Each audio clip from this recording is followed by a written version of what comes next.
Alright, so I'm Dan Calabrese, so I'm a prana. This is the doctor that I work with. You can introduce yourself and your title. Hi, I'm Dr. George Shapiro. One of my specialties are in hormone replacement therapy. I'm a cardiologist as well, an internist. Lately we've been focusing on some of the side effects of hormones. Dan was asking me what happens if we take too much of certain hormones, specifically testosterone. So I'm going to do a brief overview of the prostate, the bladder, and a small animation of what occurs when we're doing too much hormones.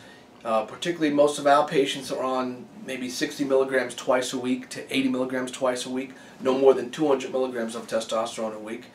The word out there in the gyms and certain bodybuilders think that more is better. So let me show you what happens when you take too much testosterone, specifically on the prostate. So as we focus in on this animation, this is the urinary bladder, and here's the prostate. This is the urethra where urine comes out, and as we inject testosterone, the receptors in the prostate, and you can focus in on right here, you can see that the prostate tissue enlarges and starts to impinge and push on the urethra. So as urinary flow comes out, it's being impeded, and you can just see what happens. So if you notice, a lot of people who are taking too much testosterone, they're constantly urinating because they're unable to get flow, so they always have the urge to urinate.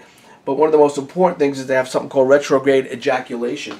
They're unable to ejaculate. Everything comes backwards. So if you look at it, again, normal flow, and this occurs when you have too much testosterone, causing an increase in what we call dihydrotestosterone, which goes to the prostate and enlarges it. So you really don't want that. You want to keep your DHT levels below 100, but above 75. So if this got closed off and someone's prostate was enlarged, do they have trouble getting an erection too?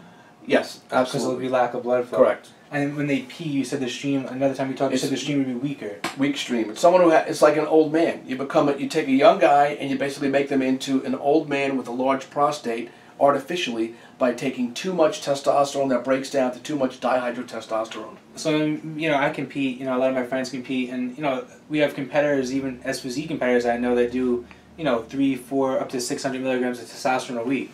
Right. So, people could be on that much testosterone. It's wrong. It's too much. It's like a sink that overflows. It gets wasted, and it goes right here to the prostate. In addition, it also goes to breast tissue to cause gynecomastia. So when everybody's doing it on their own and just guessing how their body's, reacting to it, there's no way to really understand what's happening inside your body other than a blood test.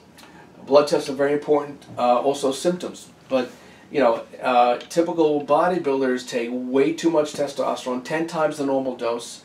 It affects dihydrotestosterone that kills hair, so you have hair loss, enlarged prostate, and breast tissue, gynecomastia.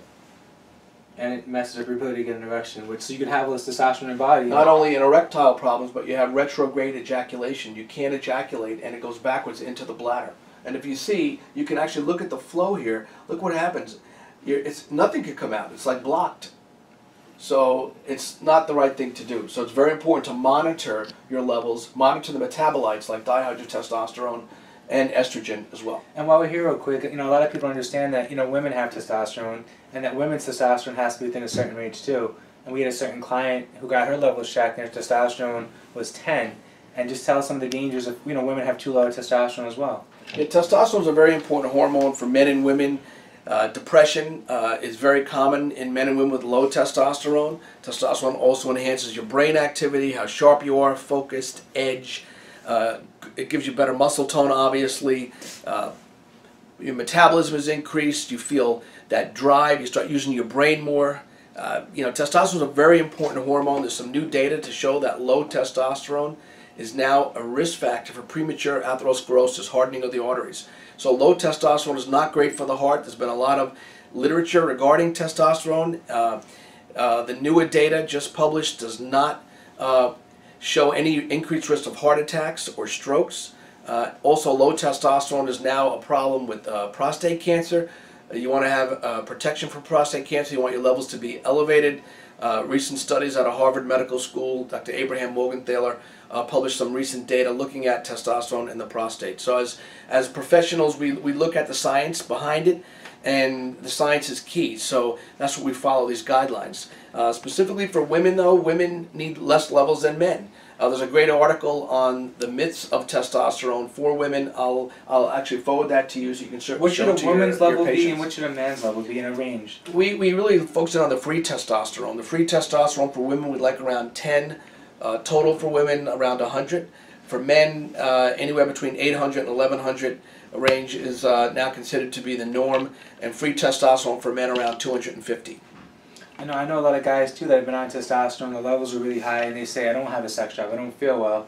And then we were talking that their free testosterone, a lot of doctors don't check that. So even though they have high total tests, their free test is lower, and they don't feel the benefits of the testosterone being bound up. So that's something we should check for, because there's ways that you could free testosterone and make it more readily available in the body as well. Yeah, that's why it's so important to look at testosterone and the bound form of testosterone and what's unbound. But you mentioned something before about libido. Libido has a lot to do with estrogen levels. A lot of people in the gyms who work out take an estrogen blocker, a Remodex, an Anastrozole, Femara, but they take it every day. The problem is it blocks your estrogen, so you have muscle aches, your bones start to get soft, you have basically vasoconstriction of your coronary arteries, so you're increased risk of heart attack. With low estrogen levels, estrogen is protective, it's a vasodilator, it's important for your libido, more important than testosterone, believe it or not. And estrogen protects your bones and keeps your posture high. You don't get frail, you don't start getting bone loss, and you don't start shrinking. So estrogen's important. Usually we want to keep your estrogen levels below 35. We don't want to keep them below 10. And a lot of men who take estrogen the wrong way are taking a blocker every single day, which is really not the way to do it. Yeah, we know a lot of people that do that, dry out before a show and different things like that. So another reason, like you said, you want to get your levels checked during all phases of competition, before and after. Make sure you're not doing, permanent damage to your body. So, this was a great health talk today. We're going to try to do these a little bit more regularly to try to get information out there to the general public. If someone wants to make an appointment with you, what's the best way to reach you?